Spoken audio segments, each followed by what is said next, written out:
नमस्कार दोस्तों। देखिए दोस्तों, सभी एग्जाम के रिजल्ट आने के बाद में मन थोड़ा उदास है कि हमारा सिलेक्शन नहीं हो पाया। तो अब हमें आगे क्या करना चाहिए, क्या रणनीति रहनी चाहिए हमारी। विशेष जो मेरी प्यारी सी बहनें हैं, हाउस वाइफ हैं, तो वो बार बार यही सोचती रहती हैं। उनका जो छोटी छोटी बातें हैं उनको लेके वो दिल पे ले लेती हैं उन बातों को, क्योंकि उन्हें घर के काम यानी कि सारी जिम्मेदारियों के साथ में जब पढ़ाई करती हैं तो वो अपना 100% देने के बाद में भी जब कुछ नंबरों से रह जाती हैं, तो उनके मन में डर बैठ जाता है कि आगे मुझे क्या करना है, क्या नहीं करना, क्या मेरा इस बार सिलेक्शन होगा या नहीं होगा।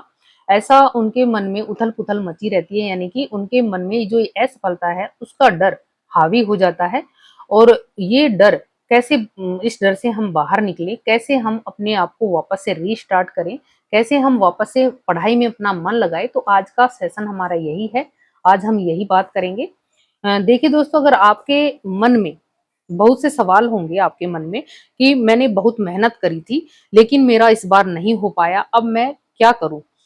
तो ये ख़्याल तब आता है जब आप अपना 100% देके कुछ नंबरों से रह जाते हैं। हर किसी के मन में ये ख़्याल नहीं आता, क्योंकि हर कोई इतनी मेहनत नहीं करता है। जैसे 150 नंबर का एग्ज़ाम हुआ और उसमें से किसी के 20 ही नंबर आए, तो उसके मन में ये ख़्याल नहीं आएगा, क्योंकि उसको लग रहा है कि उसका होगा ही नहीं। लेकिन जो कुछ नंबरों से रह जाता है, तो उसके मन में बार-बार ख़्याल आने लग जाता है कि मैं थोड़ा और मेहनत कर लेता और मेरा सिलेक्शन इस बार हो जाता। आगे पता नहीं कैसा क्या पेपर आएगा और किस तरह मैं निकल पाऊँगा। तो ये सब बातें, छोटी-छोटी जो बातें हैं, वो दिल पे लेके बैठ जाती हैं, मेरी प्यारी बहनें, क्योंकि जो ये बातें हैं उससे बाहर वो निकल ही नहीं पाती और उनके बारे में ही सोचती रहती हैं। तो ये जो बातें हैं, इन बातों को आप दिल पे मत लो, क्योंकि आपकी पढ़ाई और आपका सपना बहुत बड़ा है। कभी-कभी पढ़ाई मुश्किल इसलिए नहीं लगती कि विषय कठिन है, बल्कि इसलिए लगती है क्योंकि मन बार-बार छोटी-छोटी बातों में उलझ जाता है, इसलिए पढ़ाई कठिन लगती है। किसी ने कह दिया, आपको कुछ सुना दिया, जैसे कहा कि तुमसे नहीं होगा, किसी ने ताना मार दिया, कितनी पढ़ाई करके क्या मिला, या किसी ने आपकी मेहनत को समझे बिना ही आपके बारे में कुछ बोल दिया, तो ये जो बोल हैं, ये आपके मन को विचलित कर देते हैं और आप उनके बारे में सोचते रहते हो। तो आपको एक बात हमेशा याद रखनी है कि आपको देखना है कि आपने कितने साल तैयारी करी। एक किसी ने 1 साल करी, किसी ने 2 साल करी, किसी ने 3 साल करी और किसी-किसी ने 4-5 साल भी करी है। तो आपको उन साल को देखना है कि मैंने इतना समय अपनी मेहनत में लगाया है। आपको दुःख भी है कि मैंने इतना कुछ अपनी पढ़ाई में लगा दिया, मेरा इतना टाइम लगा दिया, और आपको इस बात का दुःख हो रहा है कि आपने इतनी मेहनत भी करी, फिर भी असफलता मिली। क्या आप उस मेहनत को ऐसे बर्बाद होते थोड़ी देखोगे?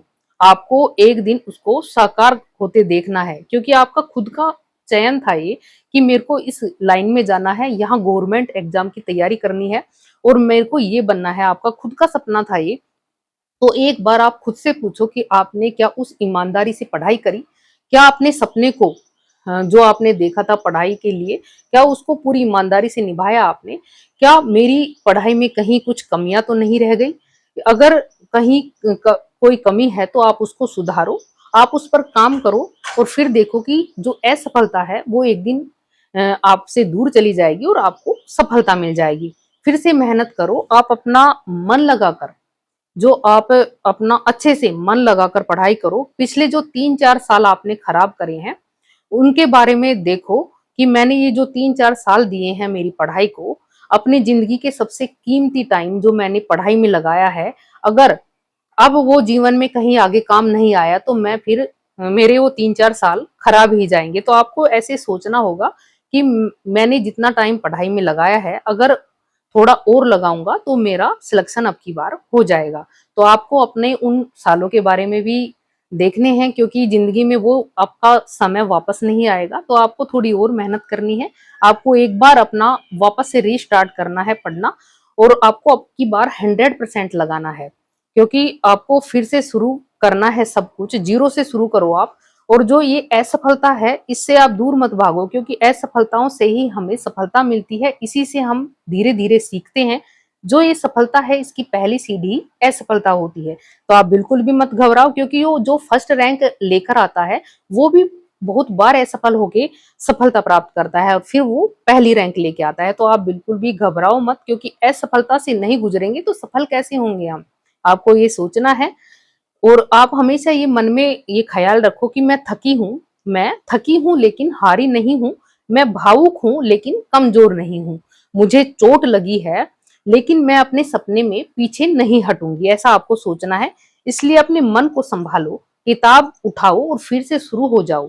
धीरे पढ़ो लेकिन अच्छा पढ़ो, कम पढ़ो लेकिन रोज पढ़ो, आप मन लगाकर पढ़ो, अपने ऊपर विश्वास रख के पढ़ो। आप आपकी कीमत आपके हौसले से है दोस्तों, आपकी जो कीमत है वो आपके हौसले से है, आपकी पहचान आपकी मेहनत से है और आपका भविष्य आपके आज के छोटे छोटे फैसलों से बनेगा।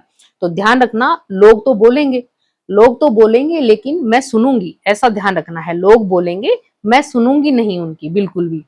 लोग तो बोलेंगे, उनका तो बोलने का काम है, लेकिन मुझे कोई परवाह नहीं रहेगी उनकी, मैं सुनूंगी नहीं। मन दुखेगा लेकिन मैं रुकूंगी नहीं, मुश्किल आएगी लेकिन मैं टूटूंगी नहीं, क्योंकि मेरा जो सपना है वो अभी जिंदा है।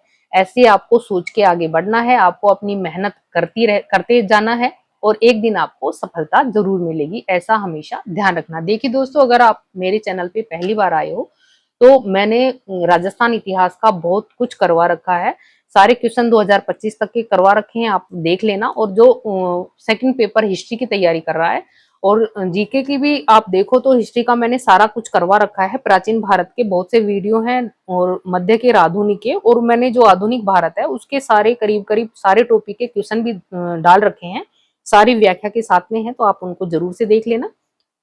और कहीं से पढ़ रहे हो तो वैसे कुछ है नहीं, आप अगर आपका मन है तो देख लेना और आप अच्छे से पढ़ाई करते रहो और अपने सफलता आपको मिल जाए, बस ऐसी ही है। मेरे चैनल पे अगर पहली बार आए तो प्लीज चैनल सब्सक्राइब करना, अपने दोस्तों से मेरी क्लासेस शेयर कर देना, लाइक कमेंट करना दोस्तों। Thank you.